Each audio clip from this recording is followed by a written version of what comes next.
ప్రశ్న Joseph alias Raavan అనేటటువంటి అబ్బాయి ఆహ్, పవన్ కళ్యాణ్‌ని దారుణాతి దారుణమైనటువంటి దూషణ చేసినటువంటి నేపథ్యంలో, ఆ దూషణలకి సంబంధించినటువంటి కేసులో అరెస్ట్ చేయడం, అరెస్ట్ చేస్తే నిన్న బెయిల్ ఇచ్చేయడం జరిగిపోయింది.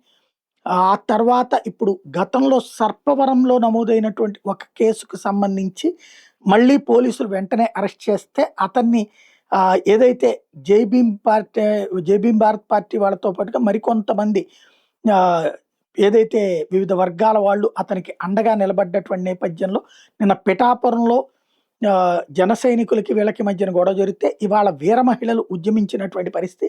తాజాగా సర్పవరం పోలీస్ స్టేషన్ దగ్గర ఉద్రిక్తత చోటు చేసుకుంది. రావణ్‌ని వైద్య పరీక్షల కోసం జీజీహెచ్‌కి తరలిస్తుంటే జనసేన నేతలు అడ్డుకున్నారు. పోలీస్ స్టేషన్ ఎదుట ఆందోళన చేశారు. ప్రోటోకాల్ వాహనాలను అడ్డుకున్నారు. రావణ్‌ని తమకు అప్పగించాలని డిమాండ్ చేశారు. రావణ్‌ని తరలిస్తున్న వాహనాల మీద కోడిగుడ్డు విసిరారు. వాస్తవంగా విద్యార్థుల గొడవను కులాల మధ్య గొడవగా చిత్రీకరించారని, ప్రజాప్రతినిధుల మీద అనుచిత వ్యాఖ్యలు చేశారంటూ పోలీసులు రావణ్‌ని అరెస్ట్ చేశారు. బుధవారం పిఠాపురం పోలీస్ స్టేషన్‌లో విచారించిన తర్వాత ఇప్పుడు సర్పవరంలో అరెస్ట్ సందర్భంగా ఈ గొడవంతా జరిగింది.